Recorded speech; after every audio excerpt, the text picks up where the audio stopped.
Na formação de um raio, na abordagem clássica, o raio está associado diretamente à formação de uma nuvem, que é exatamente onde mais acontecem os raios, não é? Não são? Durante uma formação de uma nuvem de tempestade, é muito comum você associar a tempestade à formação dos raios. Até porque a gente vê isso, né? Você vê uma tempestade sendo formada, você vê o tempo todo acontecendo o fenômeno do raio, formando relâmpagos e trovões. Esse raio, na explicação clássica, ele era formado assim. Uma nuvem, dentro do ciclo da água, ela vai sendo formada à medida que a água chega, o vapor d'água chega a alta camada da atmosfera, nas camadas mais altas, e lá é muito frio. A baixa pressão e baixa temperatura congela aquela água. O vapor passa para a fase sólida pela sublimação, certo? E formam-se pequenos cristais de gelo. Esses pequenos cristais de gelo vão trombando um no outro e vão, às vezes, colidindo um com o outro, aumentando o tamanho do cristal, formando cristais maiores. À medida que esses cristais vão aumentando, eles ficam mais pesados, certo? E a gravidade puxa eles para onde? Para baixo. Então, os cristais de gelo mais pesados começam a descer. Mas os cristais mais leves, eles são carregados para cima, às vezes, por correntes de ar quente, pouco mais quente, e fazem eles subir. Resultado, nós temos alguns cristais mais pesados descendo, outros mais leves subindo. Na teoria clássica da formação de raios, o que acontece com os dois cristais? Resvalam um no outro e o resultado ocorre atrito, certo? E dentro do atrito forma-se a eletrização. E aí nós temos cristais com carga positiva e cristais com carga negativa. Nessa teoria clássica, a nuvem vai se formando e vai ficando muito grande. Essas nuvens que formam tempestades são chamadas de cúmulos nimbus. Ela chega a dezenas, a centenas de quilômetros de altura. São nuvens gigantescas, ok? Que vai das camadas mais baixas da atmosfera até as camadas mais altas. São montanhas, praticamente, de nuvens, certo? Ok? E essas nuvens enormes, ao serem formadas, elas vão eletrizando-se. Na visão clássica, os cristais de gelo vão trombando um com o outro, entre aqueles que vão subindo com aqueles que vão descendo. A eletrização por atrito faz aqui em cima na nuvem ficar eletrizada positivamente e aqui embaixo ficar eletrizado negativamente. Então a nuvem ficou polarizada, certo? Só que como a nuvem ficou muito grande e mais pesada, a gravidade puxa ela para onde? Então vai chegar uma hora que a base da nuvem, que é a parte inferior, vai ficar próximo do chão. Ok? Próximo ao chão. Quando essa base da nuvem ficar aproximadamente algumas centenas de metros, tipo, por exemplo, vamos imaginar que ele está a 300 metros de altura. E essa nuvem aqui tem 100 quilômetros de altura. Opa! O topo da nuvem está muito mais longe da base do que a base do chão, não é? Como agora a base está mais perto da Terra, é muito mais fácil essas cargas negativas influenciarem a Terra do que o topo da nuvem. Por quê? Porque a distância é enorme. Essa distância aqui ela é menor. E aí o que essa base negativa da nuvem vai fazer? Vai acabar polarizando a Terra também, certo? Fazendo com que os elétrons que estão aqui desçam e fiquem lá embaixo. E aqui em cima forma uma superfície com carga positiva. Então a Terra forma aqui na superfície um polo positivo. Nessa abordagem clássica, uma hora o que vai acontecer?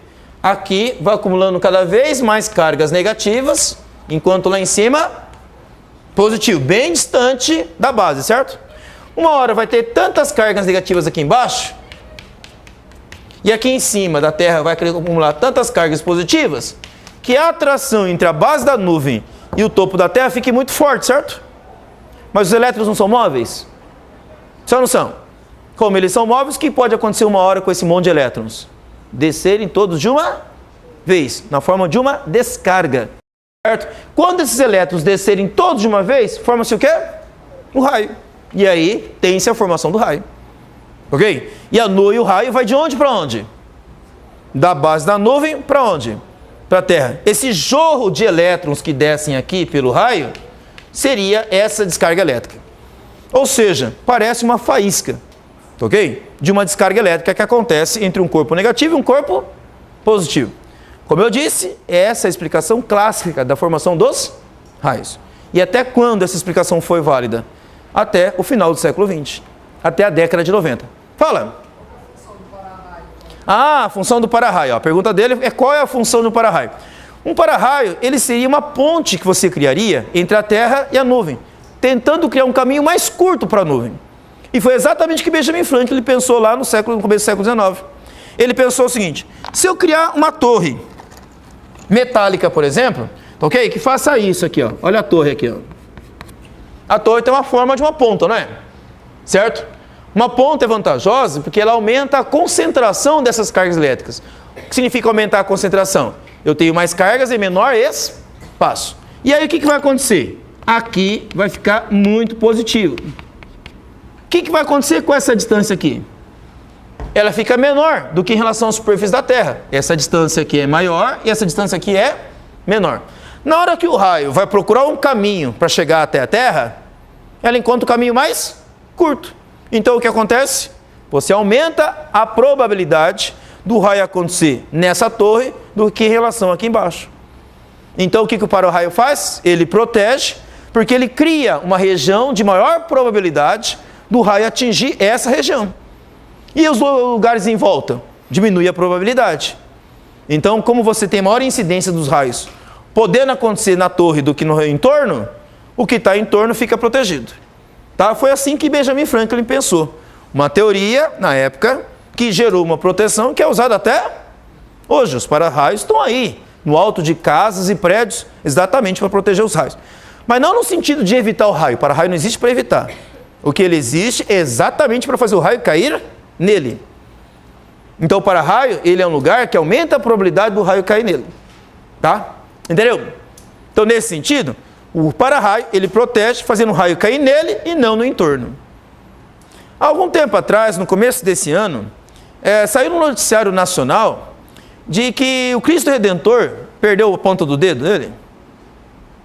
O Cristo Redentor lá no Rio de Janeiro, no alto do morro onde ele fica, ele é um para-raio. Então, como ele é um próprio para-raio, normalmente os raios caem onde? Exatamente nele. Só que no começo desse ano, um dos raios mais intensos ali aconteceu e atingiu a ponta do dedo dele. E o que aconteceu com a ponta dele? Arrancou o pedaço. Certo? Então a ponta do Cristo Redentor lá na mão dele ficou sem uma ponta do dedo porque o raio acabou arrancando esse pedaço. Mas é um lugar muito comum de cair. Aliás, é o lugar mais comum ali do Rio de Janeiro que acontece raio. Exatamente porque ele é um para-raio, uma torre que sai do chão. Ele já está no alto de uma montanha e já é alto mesmo, certo? Ficando mais alto ainda, ele aumenta a probabilidade de acontecer. Tá? Então é assim que Benjamin Franklin pensou lá no começo do século XIX e que foi pensado até o final do século XX. Quase 200 anos foi a explicação clássica da formação de raios. O que aconteceu no final do século XX? Mais ou menos em 1992, um grupo lá da Austrália, ok, de meteorologistas, começaram a fazer filmagens de raios usando máquinas de alta velocidade. O que são máquinas filmadoras de alta velocidade? Uma máquina filmadora comum, que nem essa que vocês têm nos celulares, inclusive, tiram mais ou menos assim, uma filmagem formando fotografias, uma após a outra. Na verdade, a filmagem ocorre por vários quadros por segundo. No caso da filmagem comum, forma-se 30 quadros por segundo de filmagem. Então, no único segundo de filmagem, fotografa-se praticamente 30 quadros. Quando isso é passado, passa tão rápido para os nossos olhos que a gente não vê entre um quadro e outro, e dê uma imagem contínua. No entanto, esses meteorologistas lá na Austrália, eles conseguiram fazer a filmagem com 3.000 quadros por segundo, 6.000 quadros por segundo, 10.000 quadros por segundo. Chegaram a utilizar uma máquina filmadora com 100.000 quadros por segundo. Você imagina, em um segundo tirarem quantas fotos? 100.000 fotos. São chamadas máquinas de altíssima velocidade. Aí quando você pega essas fotos todas e passa ela 30 quadros por segundo, como é que parece a cena? Em câmera lenta. Ok? Nós não temos programas de televisão chamados supercâmeras. Filma-se toda aquela cena em vários quadros por segundo, depois você passa a velocidade de 30 quadros por segundo, a câmera aparece um movimento bem devagar. Quando eles fizeram essa filmagem dos raios e perceberam que esses raios eram muito mais intensos e complexos do que a teoria previa, então percebeu-se que a teoria sobre a formação dos raios estava errado. Errado em que sentido? Primeiro, um raio, ele não acontece sozinho. Ele acontece em várias etapas. Tá?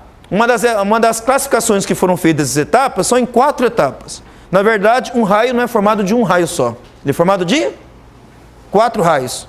A gente não vê porque isso acontece muito rápido. É tão rápido a formação desses outros raios que os nossos olhos não são capazes de ver. Mas na filmagem em câmera lenta, ok? Quer dizer, visto em câmera lenta, fotografado em várias vezes por segundo, percebe-se a formação desses raios secundários. Isso mostrou que a quantidade de energia envolvida no raio era muito maior do que se imaginava. E a teoria clássica que explicava a formação de raios não dava conta. Por quê? Só a eletrização por atrito não dá energia suficiente para aquilo que era visto na filmagem. Então se percebeu que precisava de uma outra explicação para o processo de eletrização da formação de uma nuvem. Daí é que entra de novo o nosso quarto processo que eu falei hoje para vocês, o efeito fotoelétrico.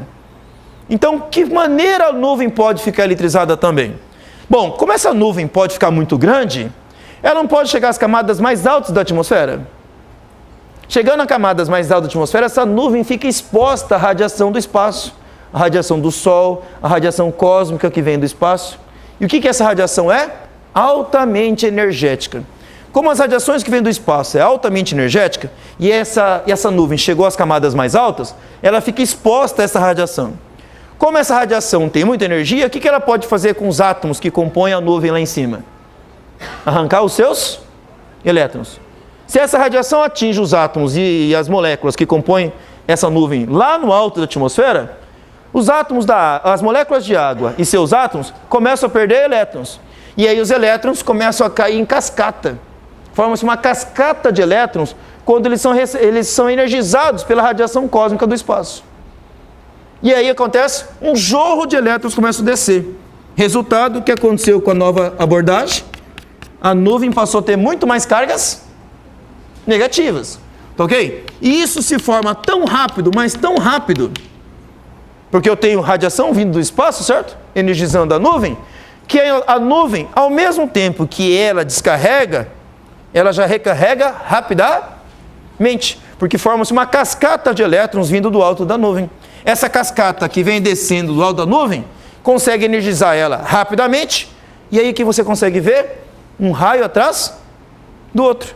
Se você vê um dia uma tempestade, você vai entender o que eu estou dizendo agora. Você vai ver que muitas vezes um raio mal acabou de acontecer, que já está acontecendo outro. Como é que se forma tantos raios um atrás do outro? A teoria clássica não previa isso.